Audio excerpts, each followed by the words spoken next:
నమస్తే, నా TV news కి స్వాగతం. ముందుగా హెడ్లైన్స్.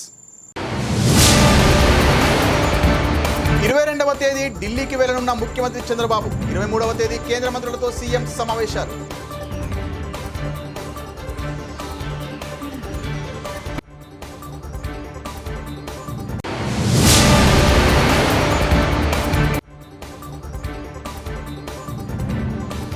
భార్యపై కానిస్టేబుల్ అరాచకం.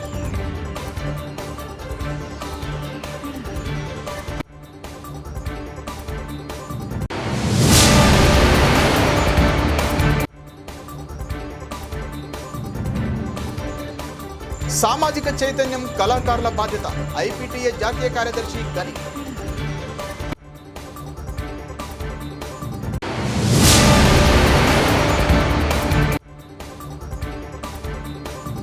మంత్రి అచ్చెన్నాయుడు జాయింట్ కలెక్టర్ భార్గవ్ తేజకు వినతి పత్రం అందజేశామని తెలిపిన గుంటూరు పశ్చిమ ఎమ్మెల్యే గల్లా మాధవి.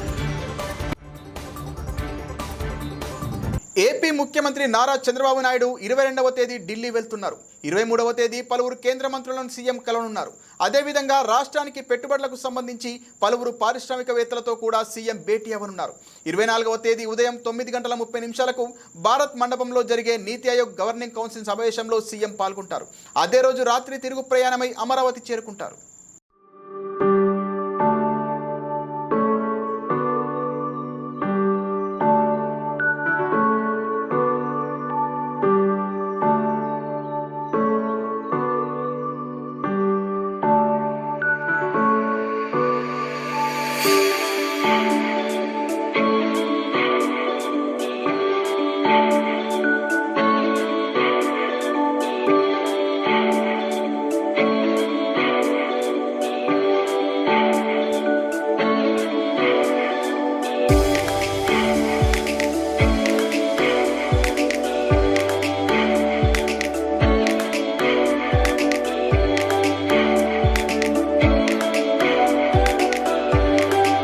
తన భర్త కనపర్తి సురేష్ బాబు మరొక స్త్రీతో సహజీవనం చేస్తున్నాడని, ఇదేమని ప్రశ్నిస్తే చంపే ప్రయత్నం చేశారని భార్య కుసుమకుమారి కన్నీటి పర్యంతమైంది.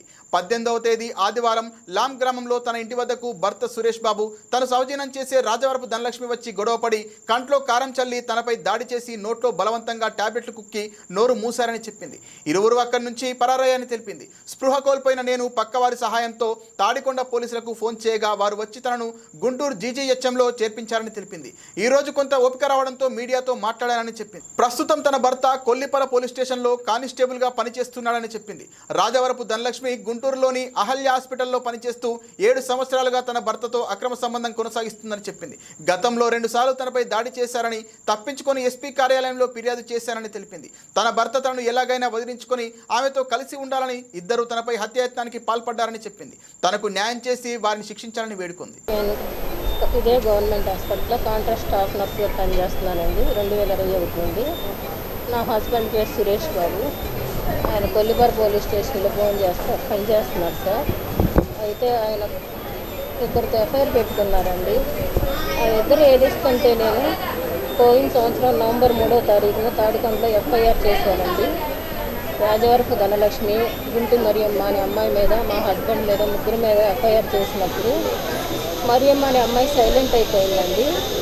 ఈ రాజవరపు ధనలక్ష్మి అనే అమ్మాయి అయితే అప్పటి నుండి నన్ను వెంబడిస్తూనే ఉందండి. నన్ను చంపడానికి డ్యూటీకి వస్తున్నా పోతున్నా నాకు వార్నింగ్లు ఇస్తుందండి. మొన్న రీసెంట్గా 2వ తారీఖున మోడీ గారు వచ్చే రోజు బాబుని స్కూల్ దగ్గర దింపటాకని వెళ్తే వాడు హస్బెండ్ బండి మీద వెళ్తా కూడా నాకు రాయిసిరేసి ఉమ్మూస్తా వెళ్ళిందండి. అప్పుడైతే నేను సిఐ గారితో కూడా మాట్లాడొచ్చానండి. మొన్న 14వ తారీఖు నైట్ తన హస్బెండ్ ఫోన్ నుండి నాకు ఫోన్ చేసి ఇద్దరు బెదిరించారండి. తనైతే అసే కుసుమ నిన్ను పుట్టించిన మేము దగ్గరికి పంపిస్తానని చెప్పి నాతో ఛాలెంజ్ చేసిందండి. అయితే మొన్న ఆదివారం మా హస్బెండ్ పొద్దున్నే నాకు 4:30కు ఫోన్ చేసి, అప్పటి నుండి నా పిల్లల్ని కేసు పెట్టిన దగ్గర నుండి నా ముగ్గురు పిల్లల్ని పెట్టుకుని నేను గుంటూరులో ఉంటున్నానండి. నా హస్బెండ్ నామ్లో మా ఓన్ హౌస్లో ఉంటున్నాడండి. అయితే తను నా హస్బెండ్ నా పిల్లల దగ్గరికి నా దగ్గరికి రానిట్లేదండి. ఏందా అంటే ఈ అమ్మాయి వెళుతుందండి పొద్దున పూట సాయంత్రం. మాకు 2 నెలలు శాలరీలు పడక నేను పిల్లలు నరకం అనుభవించామండి. తింటాకి తిండి కొడలేక. అయినా నా భర్త నా దగ్గరికి రావటం లేదండి. మొన్న శనివారం ఒక్కరోజు వచ్చాడండి. వచ్చి ఏంటి ఏంటి అన్నాడు. నువ్వు ఇక్కడికి రా, మనం ఉందామని అడిగినప్పుడు నేను ఇక్కడికి రాను అన్నాడండి.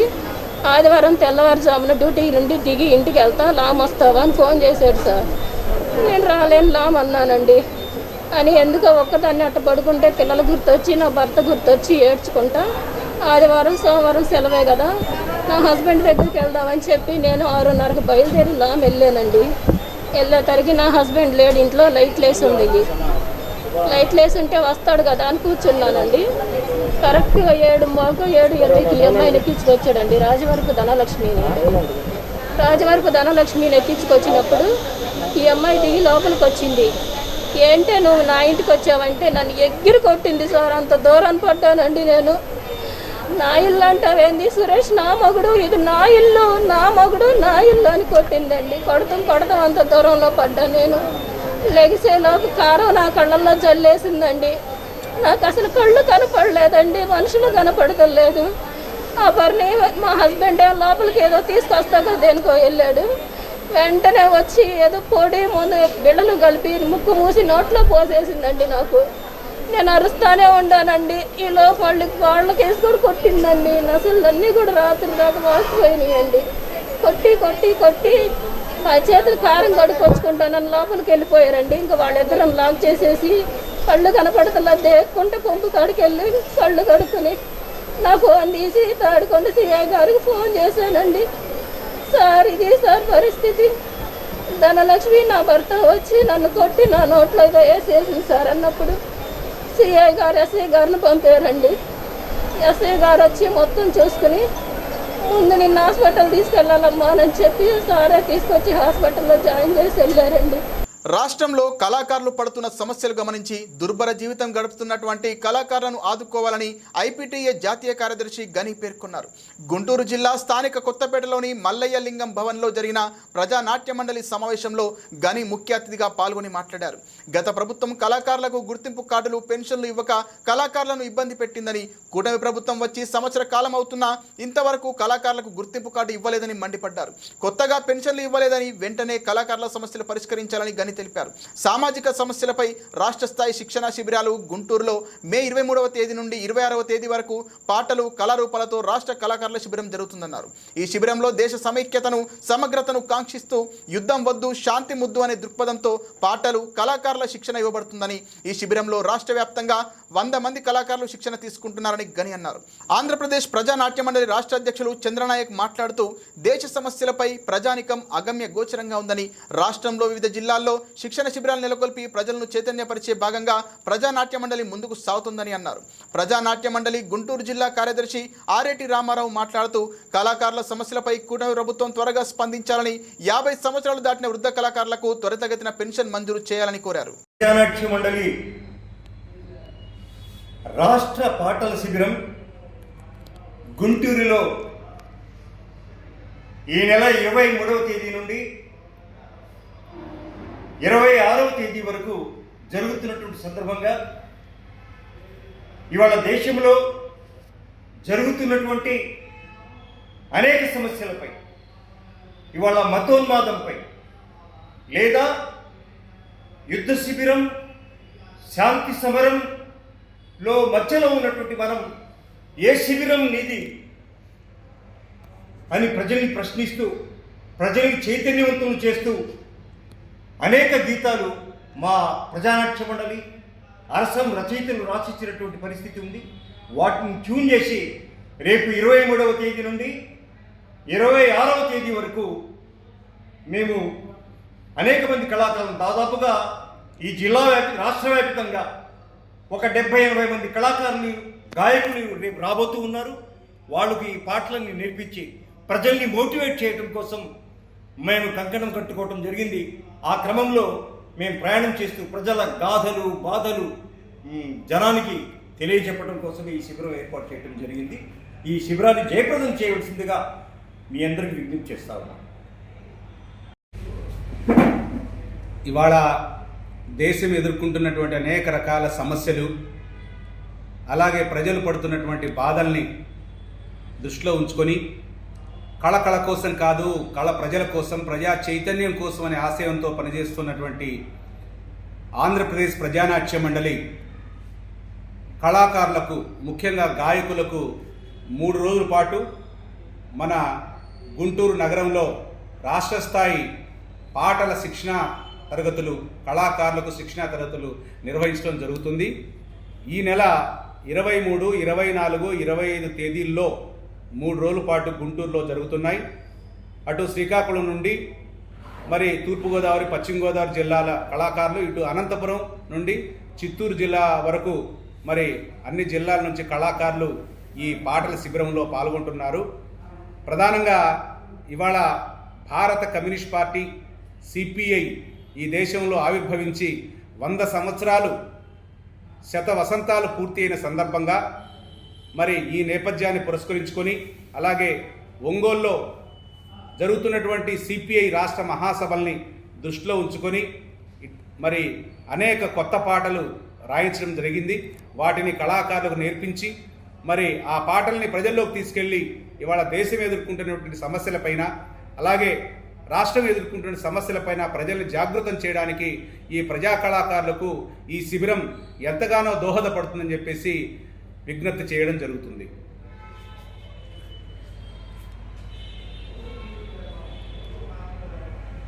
గుంటూరు మిర్చి యార్డులో వైసీపీ హయాంలో జరిగిన అక్రమాలు మరియు ప్రధానంగా మంజూరైన లైసెన్స్ గురించి సమగ్ర విచారణ జరిపించాలని గుంటూరు పశ్చిమ నియోజకవర్గ ఎమ్మెల్యే గల్లా మాధవి కోరారు. మంగళవారం గుంటూరు జిల్లా టీడీపీ కార్యాలయంలో ఎమ్మెల్యే గల్లా మాధవి విలేకరుల సమావేశం నిర్వహించారు.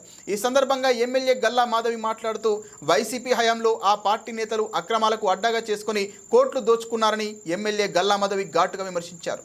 ఆసియా ఖండంలోనే అతిపెద్ద మార్కెట్ యార్డ్ అయిన గుంటూరు మిర్చి యార్డు అక్రమాలకు కేర్ ఆఫ్ అడ్రస్ గా మారిందని, వైసీపీ నేతలు ఇష్టానుసారం దోచుకొని తిన్నారన్నారు. ఇప్పటికే 683 లైసెన్సులు ఉన్నాయని, వైసీపీ హయాంలో 200 లైసెన్సులకు అర్హత లేని వారికి ఇచ్చారన్నారు. దీనిని బినామీ పేర్లతో 1,20,00,000 వరకు అమ్ముకున్నారన్నారు. మంత్రి అచ్చెన్నాయుడు మిర్చి యార్డు వచ్చి రివ్యూ మీటింగ్ పెట్టి విజిలెన్స్ విచారణ జరిపి అవినీతి జరిగిందని నిర్ధారణ కూడా బాధ్యులపై ఇప్పటి వరకు చర్యలు తీసుకోలేదని, మిర్చి యార్డులో ఎటువంటి అవినీతి జరిగినా తాను సహించేది లేదని ఎమ్మెల్యే గల్లా మాధవి హెచ్చరించారు. వీటన్నిటి మీద సమగ్ర విచారణ జరపాలని, బినామీ లైసెన్స్ పొందిన వారిని, అదేవిధంగా బాధ్యులైన అధికారుల మీద కఠిన చర్యలు తీసుకొని లైసెన్సులు రద్దు చేయాలని మంత్రి అచ్చెన్నాయుడు జాయింట్ కలెక్టర్ భార్గవ్ తేజ్కు వినతి పత్రం అందజేశామన్నారు. గుంటూరు పశ్చిమ నియోజకవర్గంలో అవినీతికి చోటు లేదని, దీనిని తాను ఉపేక్షించానని, స్థానిక నాయకుల ద్వారా అవినీతిని కూకటి వేలతో పెకిలించి వేస్తామని ఎమ్మెల్యే గల్లా మాధవి తెలిపారు.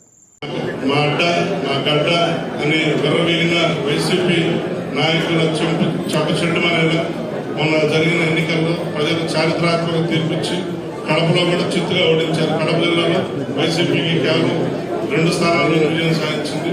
రాబోయే రోజుల్లో ఐగుడిపై గుణించిన రావాలి. దానికి ఇప్పటి నుంచే పార్టీ మనందరం కూడా సన్నద్ధం కావాలి అని చెప్పేసి నేను కోరుకుంటూ, రేపు జరగబోయే మహానాడు ఒక అంగరంగ వైభవంగా ప్రభుత్వం భవిష్యత్తు అన్న రీతిలో పెద్ద ఎత్తున ప్రజలు ఇక్కడి నుంచి తరలించడానికి సన్నాహాలు చేసుకోవాలని, మన గుంటూరు పశ్చిమ నియోజకవర్గం గతంలో ప్రతిపక్షంలో ఉన్నప్పుడు, ఇప్పుడు అధికార పక్షంలో కూడా పార్టీ కానీ ప్రభుత్వం కానీ పిలిపించిన ఏ కార్యక్రమైనా కానీ పెద్ద ఎత్తున ఇక్కడి నుంచి వెళ్ళి అందరూ కూడా దాన్ని పెద్ద ఎత్తున విజయం సాధించారు.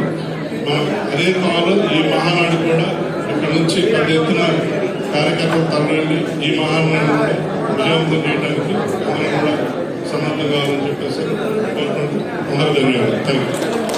గుంటూరు జిల్లా కోబాల్ట్పేటకు చెందిన అబ్దుల్ రెహమాన్ స్నేహితులతో కలిసి గుంటూరు అరండల్పేట 8వ లైన్లో ఉన్న మయూరి బార్ వద్దకు మద్యం సేవించడానికి వెళ్ళగా మిత్రుల మధ్య చెలరేగిన వివాదం కత్తిపోట్లకు దారితీసింది. 8 కత్తిపోట్లు తగలడంతో తీవ్రంగా గాయపడిన ఎస్కే అబ్దుల్ రెహమాన్ను గుంటూరు ప్రభుత్వ ఆసుపత్రికి ఉటావుటిన తరలించారు. అబ్దుల్ కన్న తల్లి మాట్లాడుతూ, పథకం ప్రకారమే 4 స్నేహితులు తమ ఇంటికి వచ్చి తీసుకువెళ్లారంటూ అబ్దుల్ తల్లి ఆవేదన వ్యక్తం చేసింది.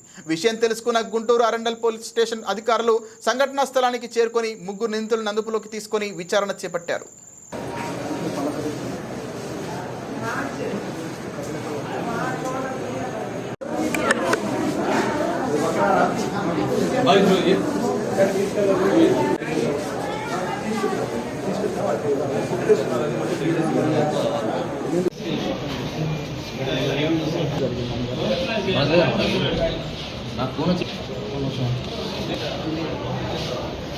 మాట్లాడుతున్నాను.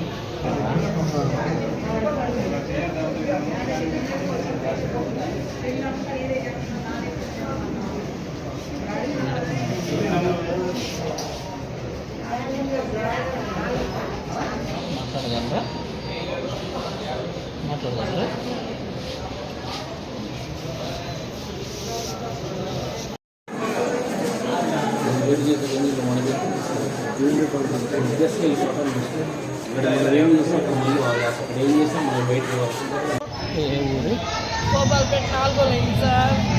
మసీద్ లైను. ఖర్చులు ఏం లేదు. మా అబ్బాయి తాగుతాడు వస్తాడు అంతేగాని ఎవరికి ఏం చేయడు తగలరు. అట్లాంటిది ఆ పిల్లలందరూ ఎప్పుడు తీసుకెళ్తానే ఉంటారు పిలుచుకొని. ఈసారి కూడా ఎన్నో ఫోన్లు చేస్తుంటే నేనన్నా ఎవరే ఎందుకు వెళ్ళబాకరా సరుకులు తెచ్చుకున్నాను పుట్టినరోజు కానీ చెప్తే లేదులేమ్మా ఫోన్ల మీద ఫోన్లు చేస్తున్నాడు ఒకసారి వెళ్ళి వస్తానంటే వాళ్ళే 4 వచ్చారు ఇంటికాడికి. వచ్చి నా పిల్లోని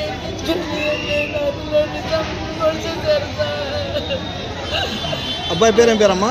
అబ్దుల్ రెహమాన్ అబ్బులు అని పిలుస్తాము. మా అబ్బాయిని నేనే రక్షించాలి. నాకు ఎట్లా ఉంది పొజిషన్, ఎట్లా ఉంది లోన? లోన మాట్లాడలేదు సార్. లోన రానట్లా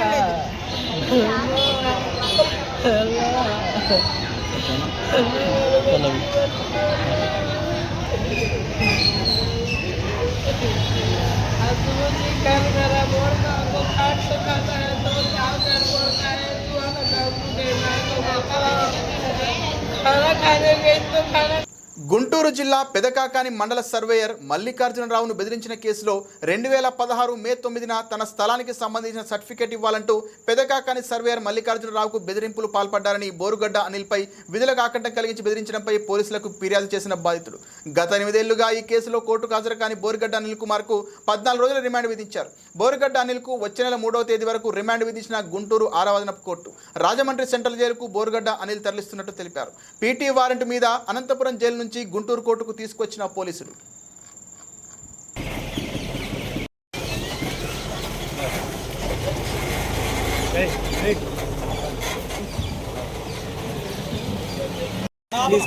ప్లీజ్ థ్యాంక్ యూ సరే.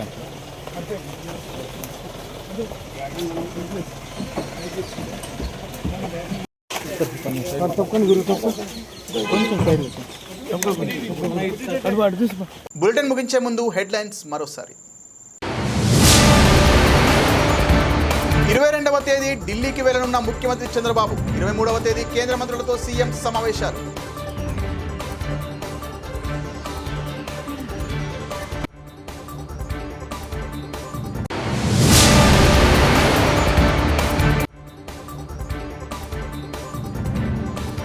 భార్యపై కానిస్టేబుల్ అరాచకం.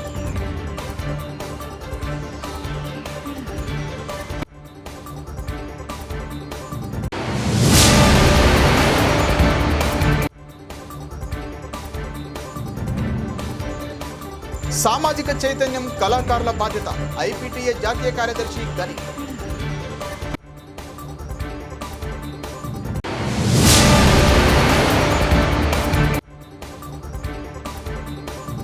మంత్రి అచ్చెన్నాయుడు జాయింట్ కలెక్టర్ భార్గవ్ తేజకు వినతి పత్రం అందజేశామని తెలిపిన గుంటూరు పశ్చిమ ఎమ్మెల్యే గల్లా మాధవి.